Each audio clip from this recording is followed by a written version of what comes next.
తీసుకెళ్ళి అట్లా పడుతుంది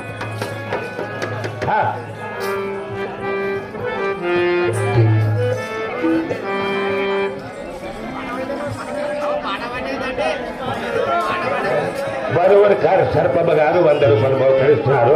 బరువురు గారు సర్పమ్మ గారికి ఆ దేవుడు చల్లగా ఆశీర్వదించి దీవించునుగాక. సునీతమ్మ గారు 100 రూపాయలు బహుకరిస్తున్నారు. సునీతమ్మ గారికి దేవుడు చల్లగా ఆశీర్వదించి దీవించునుగాక. సరసగా అతని కడుపు అమ్ముతి వస్తాయి. సుప్రభు మహారాజు